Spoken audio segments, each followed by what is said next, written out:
par la remise en position orthophorique d'un strabisme accommodatif chez l'enfant avec possibilité de port permanent. On va voir ça dans une présentation bien détaillée des lentilles de contact avec strabisme et troubles oculomoteurs, par la correction et la réduction de certains nystagmus dont l'astigmatisme cornéen est en cause. Donc, c'est plus efficace avec les lentilles qu'avec les lunettes.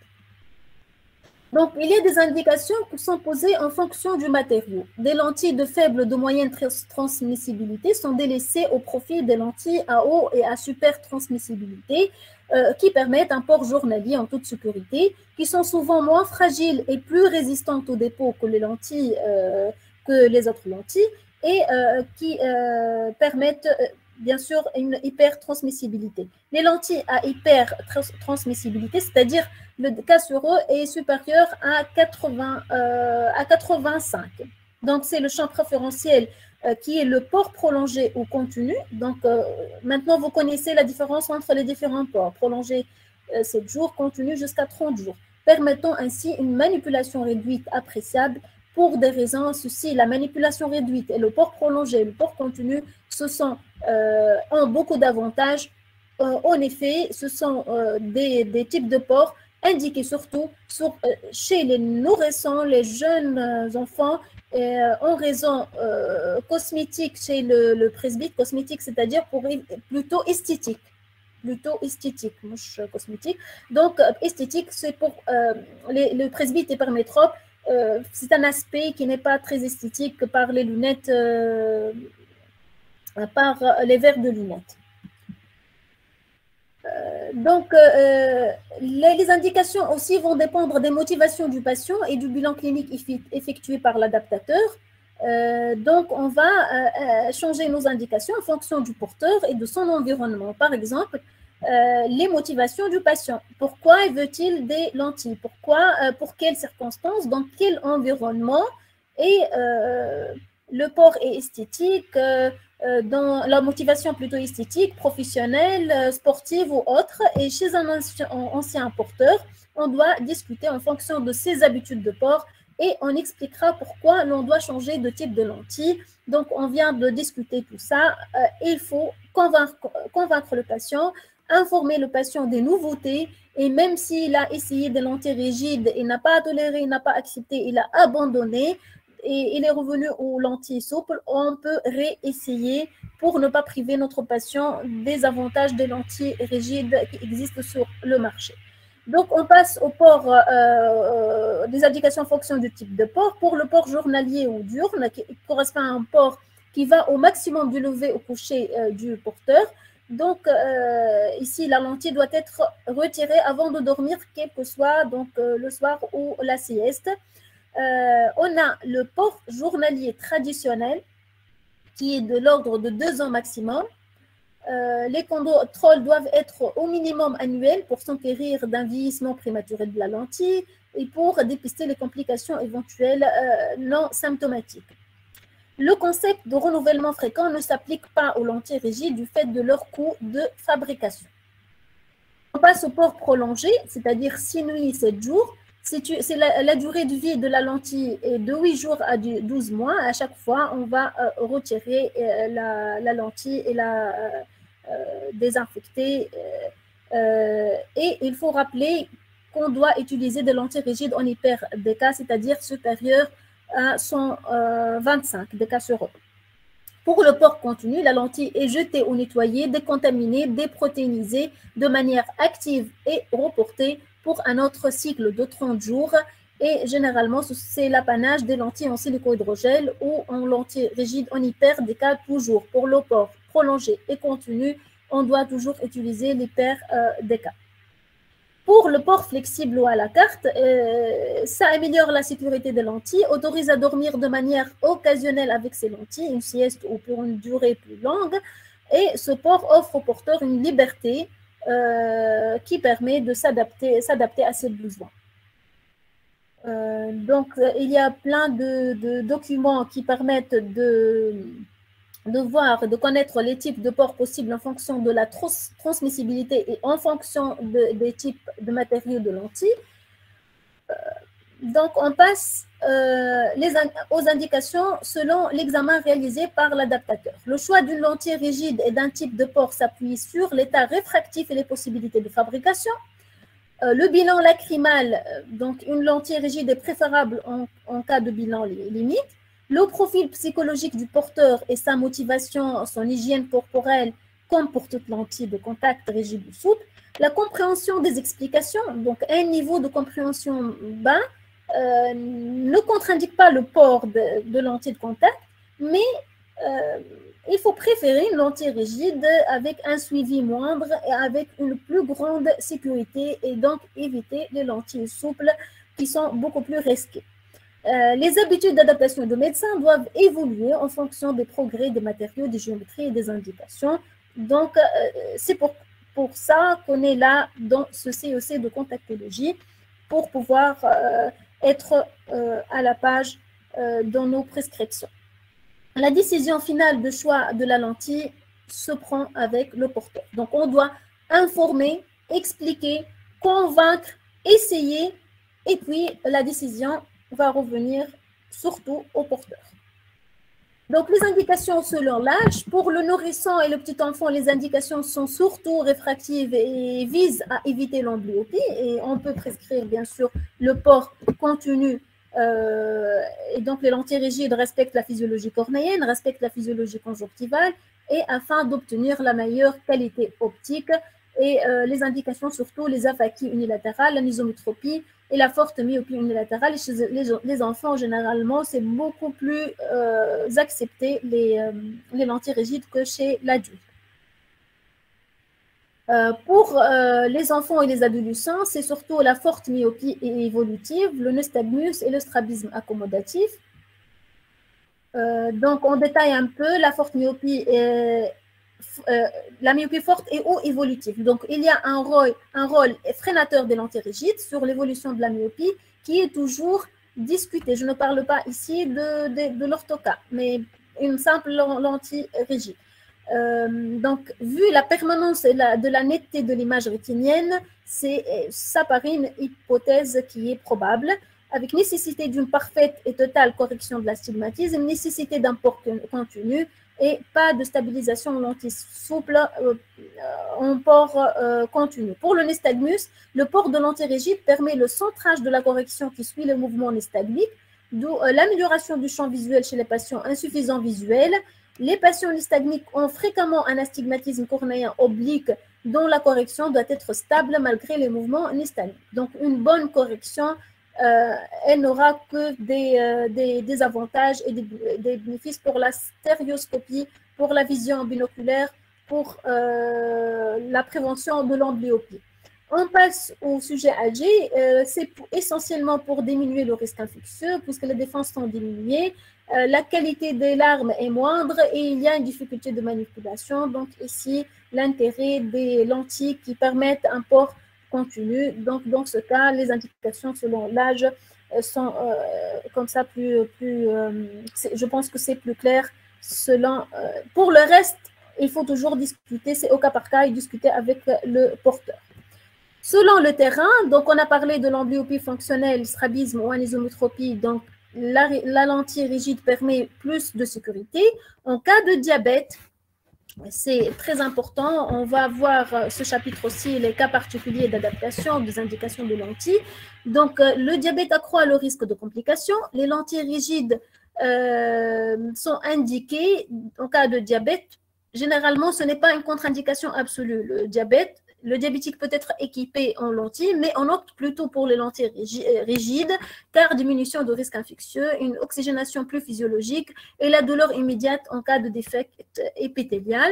Pour le glaucomateux, il vaut mieux prescrire des lentilles rigides, surtout pour préserver la conjonctive pour une éventuelle chirurgie filtrante. Bien sûr, si déjà le patient est traité, il a traité par chirurgie, il a une bulle de filtration. Donc, bien sûr, les inconvénients des lentilles souples, c'est surtout le risque infectieux, le chevauchement avec la bulle de filtration. Et en lentilles rigides, il y a une oxygénation physiologique vu qu'on a un petit diamètre respectant le lin.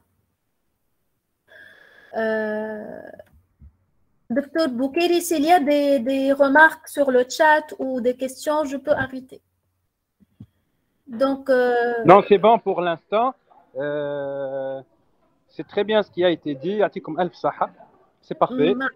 Mais en fait, c'est pas moi de faire les commentaires, c'est aux étudiants de faire les commentaires et de nous poser les questions. Pour une fois, posez vos questions. هكا ولا دكتور مكي.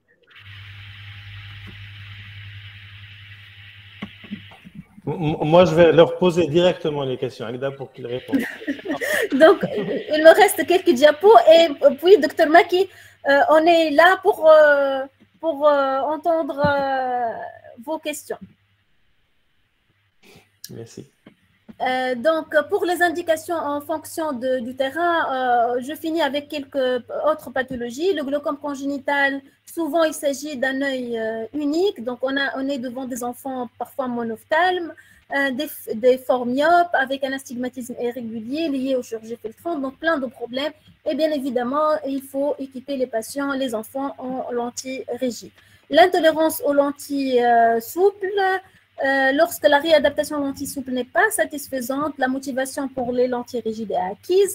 Donc, le succès est obtenu en 1 à 2 semaines grâce à la qualité visuelle et au confort de port en fin de journée. Donc, il ne faut pas juger les lentilles rigides dès les premières heures. Il faut attendre un peu. La sécheresse, les lentilles rigides contiennent 1% d'eau. Elles sont beaucoup moins sensibles au dessèchement que les lentilles souples. Et donc, surtout indiqué chez les travailleurs sur écran, les travailleurs de nuit, les gens qui travaillent en milieu avec changement de température extrême, donc où il y a la chaleur ou le froid extrême, et en contact avec des émanations chimiques. Pour le sport, les sports d'endurance, surtout supérieurs à 3 heures, demandent beaucoup plus d'oxygène, donc il vaut mieux utiliser les lentilles rigides perméables au gaz, mais on va voir les contre-indications ou les indications quand est-ce qu'on ne doit pas prescrire des lentilles dans des sports particuliers. Docteur Benachour? Oui. Je me souviens d'un patient, en fait, il faisait partie de la garde présidentielle qui avait une excellente vision, un 12 sur 10 ou un 15 sur 10, et qui a décompensé son hypermétropie à l'âge de 35 ans en vision de loin. Et il fallait qu'il garde son excellente vision de 12-15 sur 10, voire même 20 sur 10, et je l'ai équipé en lentilles rigides. Alors, juste pour une hypermétropie de plus 0,75, je me souviens, c'était une très faible puissance, mais il fallait qu'il garde son excellente... C'est un cas exceptionnel d'une profession exceptionnelle. Oui, on est confronté à ça puisque je travaille dans un hôpital de force de sécurité intérieure. Donc, il y a des tireurs et des gens qui consultent pour une baisse de l'acuité visuelle. Et lorsqu'on mesure l'acuité visuelle, on la trouve à 10 sur 10. Et en interrogeant le patient, on trouve qu'il est tireur ou il avait une vision beaucoup plus précise, d'ordre de 15 ou 20 sur 10. Donc, on doit croire au patient lorsqu'il consulte pour une baisse de l'acuité visuelle, même si l'acuité visuelle est à 10 dixièmes, puisque ce n'est pas une valeur objective absolue, mais c'est la courbe de Gauss normale. Oui. Donc, n'hésitez pas à équiper les patients lorsqu'ils demandent.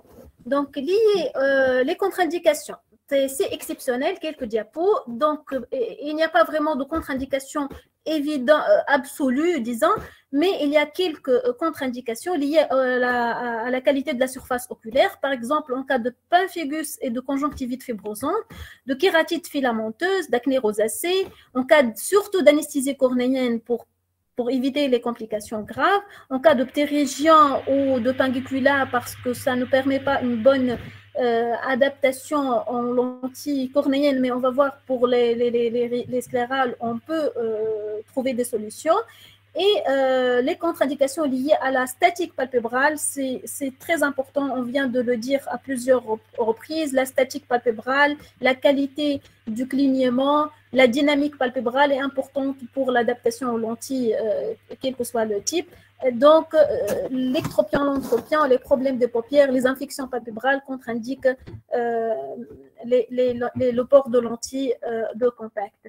Donc, pour le port occasionnel, ce n'est pas vraiment une contre-indication, mais ça n'a pas de sens. Donc, le confort en lentilles rigides est obtenu par habitude progressive de la paupière supérieure à la présence du corps étranger.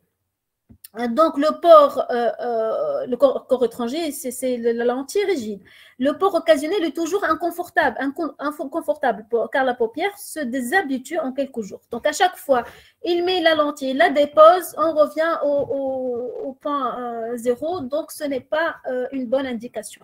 Le port cosmétique, donc ce n'est pas, c'est une contre-indication puisqu'il s'agit d'une lentille de petit diamètre, ça ne permet pas un recouvrement cornéen total. Donc pour la coloration, ce n'est pas intéressant. Et pour aussi en cas d'anéridie ou autre, ce n'est pas intéressant. C'est surtout les lentilles souples et les lentilles sclérales. Les contre-indications sportives, c'est essentiellement le sport de combat, l'escalade et l'équitation.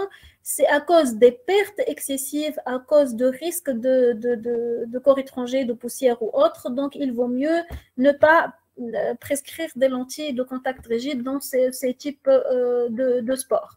L'échec de l'adaptation antérieure, je supprime cette phrase. Reposer une lentille rigide car les géométries ont évolué, donc les contactologues aussi. Donc l'échec d'adaptation antérieure, c'est une contre-indication relative et comme a précisé Dr Maki, ce n'est pas une contre-indication. Donc, puisque reposer une lentille rigide, on doit toujours le reconsidérer puisque les géométries ont évolué, les matériaux ont évolué et le contactologue aussi évolue tous les jours. Donc, le milieu empoussiéré, surtout les professions exposées telles que le plâtrier, le jardinier, les enseignants s'ils travaillent encore avec la craie, les antécédents d'ulcères herpétiques représentent une contre-indication aux lentilles souples, mais pour les lentilles rigides, c'est possible en période de rémission puisque le port de lentilles rigides ne masque pas les récidives et ne masque pas la douleur cornéenne. La fragilité épithéliale, c'est une contre-indication lentilles souples, mais possible avec les lentilles rigides, même malgré une discrète KPS inférieure. Les kératites d'exposition après chirurgie esthétique, malposition palpébrale ou exophtalmie, c'est une contre-indication, mais qui est relative et ne permet pas de priver le patient s'il nécessite un équipement en lentilles rigides. Et la rareté du clignement, tel que le BASDO, la maladie de Parkinson, représente une contre-indication relative. Donc, pour conclure, la lentille souple n'étant pas en mesure de tout résoudre en contactologie, les lentilles rigides conservent donc bien leurs indications privilégiées et parfois même exclusives, celles nécessitant la pratique d'une contactologie exigeante et perfectionniste, technique et rigoureuse, et celles attestant bien que le grand art en matière d'adaptation de lentilles de contact est bien celui qui se pratique en matériaux. Donc, les lentilles rigides sont proposées en première intention pour leur qualité visuelle, pour leur sécurité et pour leur stabilité du confort dans le temps. Et je vous remercie.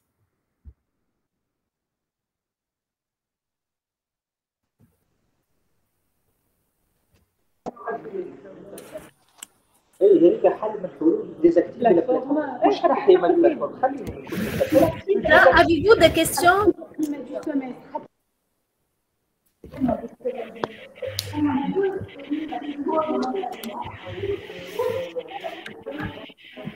Docteur Boukedi?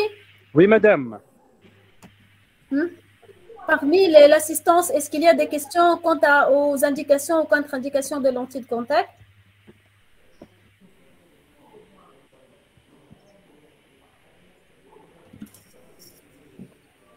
S'il n'y a pas de questions, on passe à la présentation de Dr Maki. Si Dr Maki a des remarques, des rectifications, pourquoi pas? Ok, Dr Benachour, je vous félicite pour votre excellente présentation. Merci. Exhaustive, vraiment, un sujet très vaste. Vous avez parlé de tout. Et ça va me faciliter la tâche et j'aimerais que ça soit interactif cette fois-ci parce que maintenant, on va voir comment on va adapter et on va voir des images fluo qu'on va commenter ensemble. Donc, ça sera un peu pratique. Donc, on doit répondre aux questions de Dr Maki. Pas vous, ni Dr Boukari. Les autres, qu'on n'a pas encore entendu. D'accord. D'accord. Donc, j'arrête la présentation. Oui. L'intégralité de votre écran.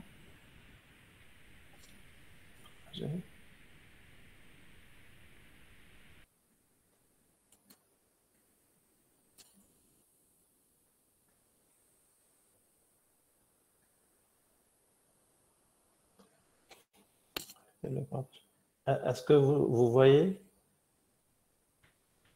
Oui, parfaitement. OK. Adaptation l'antirigide pour cornée régulière. Donc, comme je l'ai dit, je représente localement certains producteurs de lentilles de contact. Pour le déroulement de l'examen, donc, on a besoin de, bien sûr, d'abord l'anamnèse, voir la motivation du patient. Si, lorsqu'on met une lentille rigide, ce n'est pas juste à essayer pour quelques jours ou quelques heures. Le patient doit être motivé, puisque, comme l'a dit Dr Benachour, ce n'est pas un port occasionnel, mais on va partir pour un port pour une longue période. L'indication et les antécédents, rechercher des contre-indications. Pour l'examen physique, il faut faire un bon examen de la surface oculaire, dans l'examen avant toute prescription d'une lentille de contact, faire une bonne réfraction, faire une bonne kératométrie et un diamètre cornéen. Donc, c'est le minimum qu'on a besoin pour faire une adaptation de lentille rigide. Je dis que la topographie n'est pas indispensable. On peut très bien adapter en lentille rigide sans avoir un topographe. Par contre, ce qui est indispensable, c'est la fluorescéine avec un filtre de cobalt, la ventouse pour mettre et retirer la lentille de contact, et une boîte d'essai. La boîte d'essai, c'est lorsqu'on adapte une des cornées irrégulières. Hein, mais notre thème aujourd'hui, c'est l'adaptation lentille irrégulière. Pour cornée régulière, pardon, la boîte d'essai n'est pas indispensable. Il faut dépasser certains préjugés, lentille rigide qui bouge, qui tombe, qui coûte cher. Et il faut annoncer aux patients les avantages de la lentille rigide, à savoir c'est la lentille qui va respecter de mieux sa surface oculaire et c'est la lentille qui va lui donner la meilleure qualité de vue. Okay, donc, je vais passer rapidement, c'est les avantages, la cornée qui respire, le ménisque de lampe qui va effacer les irrégularités, il y a moins de risques infectieux et une meilleure qualité de vision. On peut tout faire avec une lentille rigide, comme l'a démontré le Dr Benachour tout à l'heure. Pour le nystagmus, oui, oui, on pense que le fait d'avoir ce corps étranger qui est un peu gênant, on va réduire le nystagmus et il serait plus réduit avec une lentille rigide comparativement à une lentille souple ou une lentille sclérale. Et bon, pour les paramètres, il faut savoir que tout est customisé, tout est personnalisé en fonction des paramètres de la cornée du patient. Ok, donc on doit bien sélectionner les bons patients. Une bonne lentille sclérale doit respecter une lentille rigide cornéenne doit bien respecter l'intégralité de la cornée. N'entraîne pas un changement important de la physiologie de la cornée, ne doit pas déformer la cornée, ne pas changer sa courbure et ne pas changer le statut réfractif de l'œil. Okay. Donc, un patient doit être bien motivé et pour la toricité cornéenne, 2, 2,5, 3, Puisque maintenant, c'est vrai que le seul problème reste le coût entre une lentille de la face postérieure et torique ou une lentille sphérique. Et donc, si on est généreux, on dira 2 dioptries d'astigmatisme cornéen antérieur. C'est la limite entre une lentille rigide sphérique et une lentille torique. Une chose importante, c'est l'examen des paupières. Ici, c'est très important.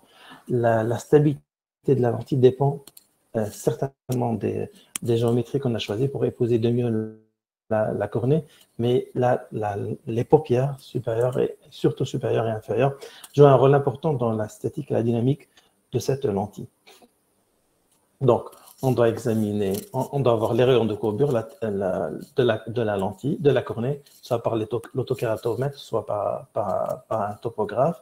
Le diamètre horizontal visible de l'iris, on peut mesurer par une règle, soit à la lampe à fente, en réglant la fente horizontalement pour la mesurer, soit à l'autoréfractomètre, soit au topographe. Et la lentille qu'on va choisir doit être inférieure de 2,3 à 2,5 mm par rapport au diamètre horizontal visible de l'iris. Par exemple, si on a un diamètre de 12 mm, donc la lentille rigide doit faire, disons, 2,5, 9,1, 12 moins 2,5, ça fait 9,5. 9,5 de diamètre total de la lentille. On doit voir la réfraction. Le diamètre de la pupille, oui, parfois on a des grandes pupilles ou des petites pupilles. Et donc, le diamètre de la zone optique de la lentille, la zone optique de la lentille dépend du diamètre de la pupille. Donc, généralement, 1 mm plus grande. Donc, une pupille dans les conditions mésopiques, hein, non photopiques, non ni dans la lumière forte, ni dans l'obscurité. Et donc, disons le diamètre qu'on a à l'autokérato-réfractomètre de la lentille, le diamètre pupillaire, on va l'augmenter d'1 millimètre, ce sera le diamètre de la zone optique. Mais il faut dire que c'est exceptionnel qu'on change le diamètre de la zone optique, parce que le fabricant change exceptionnellement cela, mais c'est possible de le demander lorsque le patient, par exemple, a une grande pupille, et il n'est pas satisfait de sa vision, surtout en conditions scotopiques. Ok. Voici une image d'un œil. On a donc le diamètre de l'ouverture palpébrale, l'ouverture palpébrale, le diamètre horizontal visible de l'iris et le diamètre de la pupille. Ça, c'est des paramètres importants, surtout le diamètre, l'ouverture palpébrale. Donc, je l'ai dit. Ok. Donc, je vous pose une question. Voici différentes géométries de diamètre, de position de la paupière supérieure et de la paupière inférieure par rapport à la cornée. Et à votre avis, quelle serait, nous en Méditerranée, on a quelle statique palpébrale parmi les 8? 1, 2, 3, 4, 5, 6, 7, 8. Quelle est la statique palpébrale la plus fréquente en Méditerranée? Vous me suivez? Allô? Oui, Tasnim Mohamdi a répondu 5. 1, 2, 3, 4, 5. Oui, ok. Donc, 1, 2, 3, 4, 5. 5, c'est donc la paupière inférieure, la paupière inférieure qui couvre une partie du lèvre inférieur. Okay. Je pense qu'on a une fente palpébrale plus large quand même. Oui, exactement. On a une fente palpébrale plus large, et c'est plutôt le 2. Vous voyez la flèche? Est-ce que vous voyez la flèche? La flèche, le curseur? Oui. Oui. Donc c'est ça la forme palpébrale la plus fréquente. La paupière inférieure qui est tangente au limbe inférieur et la paupière supérieure qui couvre à peu près le 5e du limbe supérieur. OK. Donc, il faut voir bien la statique des paupières. Et à votre avis, dans quel cas on doit augmenter le diamètre de la lentille pour une meilleure stabilité de la lentille? Donc, plus la fente palpébrale est petite, et il faudra alors, dans ce cas, diminuer le diamètre. Et plus la fente palpébrale est large, il faut augmenter le diamètre. Et dans les cas en rouge, disons qu'on va garder le diamètre standard, à savoir le diamètre horizontal visible de l'iris, qu'on va diminuer d'environ 2,5 mm. D'accord? Ici, par exemple, des fentes palpébrales très, très petites, il faudra réduire le diamètre, mais en bleu, une fente palpébrale très large avec un scléral chaud, il faut augmenter le diamètre. de la lentille. OK. Autre paramètre, il ne s'agit pas uniquement de la fonte palpébrale, mais surtout de la tension palpébrale, de la force de la paupière. Bon, on peut déterminer ça en tirant sur la paupière supérieure et inférieure, en inversant la paupière pour voir sa flaccidité. Et plus la tension, la paupière est tendue, eh ben, elle va faire un effet sur la stabilité et la dynamique de la paupière, de la lentille. Elle risque de la faire tomber. Avant de mettre la lentille, on doit expliquer au patient qu'il va sentir un corps étranger. C'est pas, il doit être prêt à recevoir cette lentille, ce corps étranger. On va lui dire que les premières minutes, ça va larmoyer, c'est normal. Donc, certains utilisent une anesthésie de contact, d'autres non. Donc, ça dépend de l'habitude. Moi, personnellement, j'utilise l'anesthésie de contact. Peut-être c'est pour gagner du temps, mais certes, lors de la première, lors de l'essai, mais lorsqu'on reçoit la lentille, lorsqu'on met la lentille, on ne met pas d'anesthésie de contact. On dit aux patients de rester calme et de ne pas regarder en haut, parce que lorsqu'il regarde en haut, ça va stimuler sa cornée, il va larmoyer. Donc, on lui demande de regarder par terre. Pas par terre à 6 heures, mais par terre avec un angle d'inclinaison d'environ 45 degrés et de rester dans cette position. C'est la position qui va stimuler le moins sa cornée par ce corps étranger qui est la lentille de contact. On peut mettre la lentille avec un produit visqueux qui va améliorer le confort. Okay. Et ensuite, on va lui mettre la lampe à fente après 20 minutes pour apprécier l'image fluo. Okay. Un paramètre important dans le confort, c'est le edge lift. Et ici, on voit sur ce schéma la différence entre le axial lift et l'axial lift et le axial clearance. L'axial lift, c'est purement théorique, c'est le fabricant qui n'a aucune idée sur votre cornée, qui va prolonger en virtuel cette ligne verte qui est une prolongation, une extrapolation du R0, et il va mesurer cette lentille, elle va à son diamètre X, elle va s'éloigner de combien par rapport à cette ligne verte imaginaire. Mais en clinique, lorsque le patient il a sa lentille, on parle plutôt de clearance et non pas de lift. C'est la distance entre l'extrémité de la cornée et de la lentille et la cornée du patient. Et on voit ici différents types de edge lift, et plus lorsqu'il est circulaire, le confort est meilleur, et surtout lorsqu'il a cette forme au milieu, ici au centre, c'est le meilleur confort pour le patient. Comment on change le edge lift? En changeant les différentes excentricités, les rayons de courbure périphériques R1, R2, R3, R4. Ici un exemple, comment le fabricant peut changer le edge lift. C'est à la demande et pour suivre l'excentricité de la lentille de la cornée. Ok, on va simplifier les paramètres de la lentille. Juste 3 paramètres, le rayon de courbure, le diamètre cornéen et la puissance. Et comment on va changer les paramètres, c'est très important parce que c'est valable quel que soit le type de lentille rigide. Ok. Il faut savoir que lorsque on diminue le rayon de courbure, lorsqu'on diminue le rayon de courbure, l'adaptation devient serrée. Le mouvement de la lentille diminue, elle est mieux centrée, il y a plus de fluide au milieu et elle est plus confortable. Lorsqu'on aplatit le rayon de courbure, lorsqu'on augmente le rayon de courbure, le mouvement de la lentille augmente, la lentille risque de décentrer, elle va appuyer sur le centre, et l'adaptation serait plate et le confort serait moindre. Toujours dans le rayon de courbure. Lorsqu'on diminue le rayon de courbure, lorsqu'on serre l'adaptation, lorsqu'on serre, l'échange lacrymal diminue. S'il y a des débris qui sont au centre, ils vont rester bloqués au centre. S'il y a des bulles qui vont se former au centre, elles vont rester au centre, elles ne pourront plus sortir.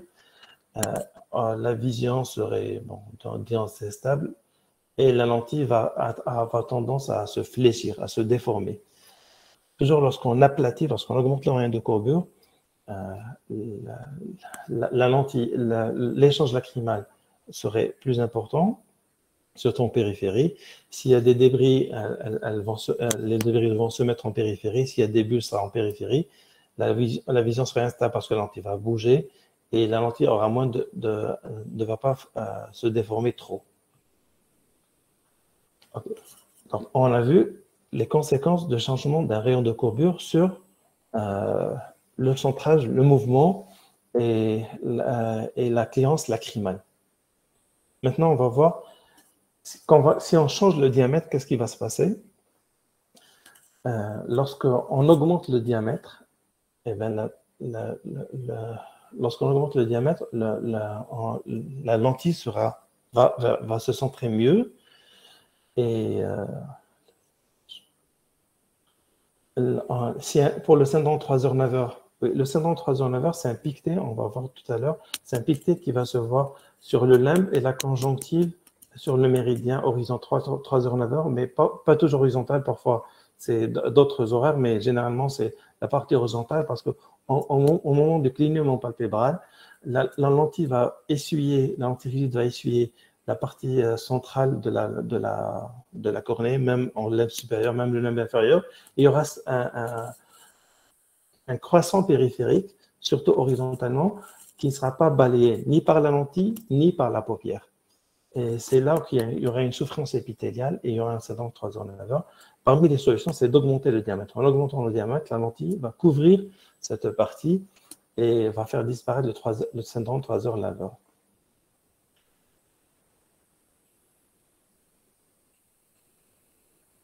Okay.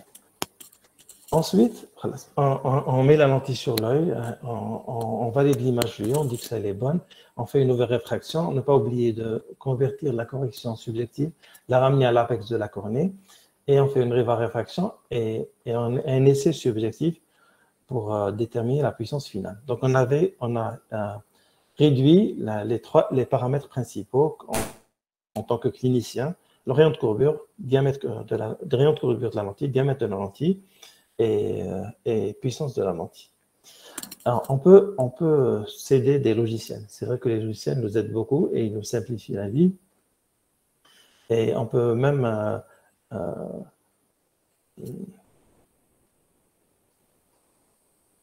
déléguer. On peut même déléguer cette tâche à un assistant qu'on forme pour qu'il nous facilite, qu'il nous prépare le patient. Comme ça, il introduit les valeurs de la kératométrie, de la réfraction, et on a le logiciel nous détermine d'emblée le matériau, le diamètre cornéen, nous détermine d'emblée les paramètres de la lentille à choisir. Donc, plusieurs logiciels, tout dépend du fabricant. Ici, je vais présenter un cas où regardez que les logiciels sont, c'est vrai qu'ils sont intéressants, mais il faut les contrôler. Ici, par exemple, une myopie avec un astigmatisme de 3,50, l'axe est 170 degrés. Il suffit de changer l'axe de 5 degrés, entre 170 et 175.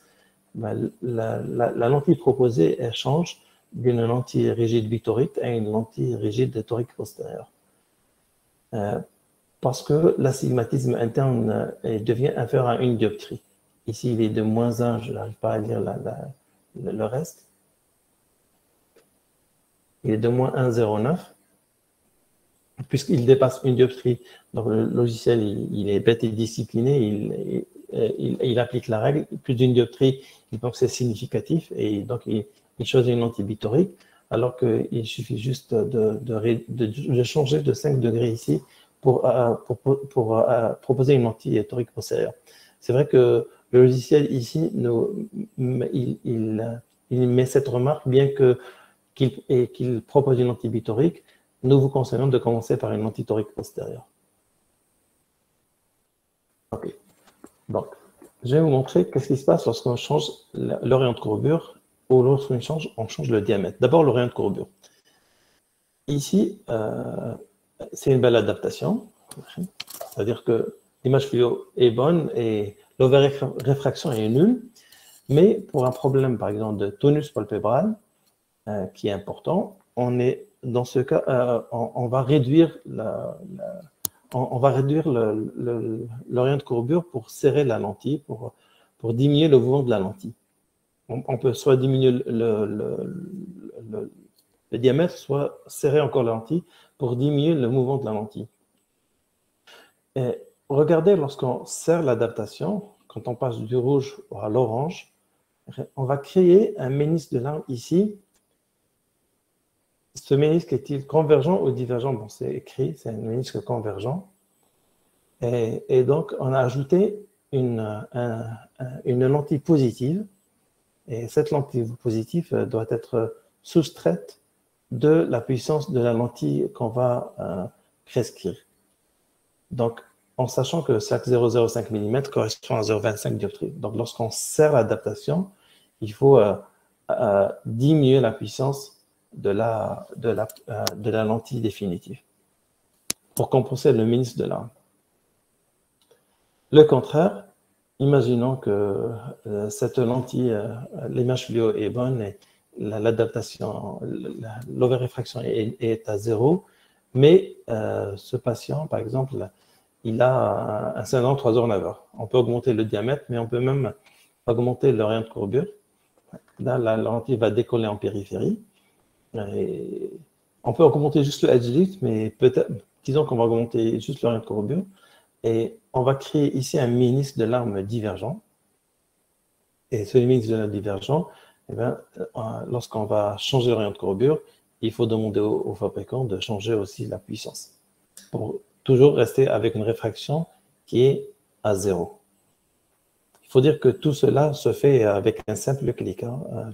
Tous les logiciels permettent de le faire sans calcul mental. OK. Qu'est-ce qui se passe lorsqu'on change le diamètre de la lentille? OK.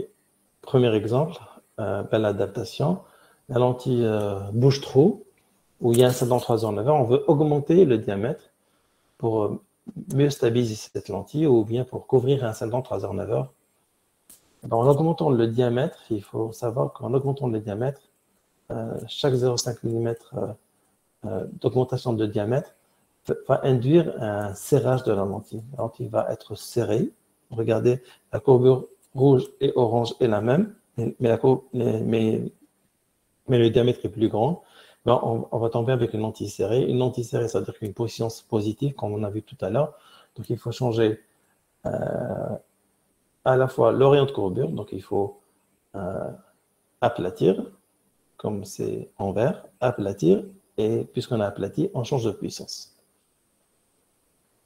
Le contraire, dans cet autre exemple, imaginons que c'est une lentille qui est trop grande, et qu'on est avec le cas d'une fente palpébrale réduite, hein, par exemple un asiatique. Donc on doit réduire le rayon de courbure, réduire le diamètre. Et quand on réduit le diamètre, comme vous voyez, on se retrouve alors avec une adaptation plate et on a créé un ménisque de l'arme négatif. Donc il faudra changer le rayon de courbure. Et quand on change le rayon de courbure, il faut tout à fait changer la puissance.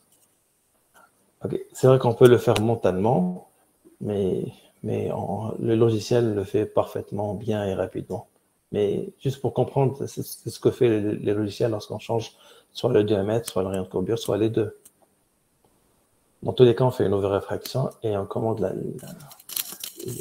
la cornée finale. Complications particulières, le syndrome de 3h-9h, le ptosis, le verpage et le frost. Le syndrome de 3h-9h, donc c'est un mauvais étalement des larmes. Et le syndrome de 3h-9h, il faut le prendre en considération et ne pas le banaliser. Un syndrome de 3h-9h peut évoluer à bas bruit vers un délène, une nécrose traumatique et voire une perforation. Et donc, il faut le traiter vigoureusement. Docteur Maki? Une question. Oui. Excusez-moi. Donc, parmi les participants, Docteur Mohamdi a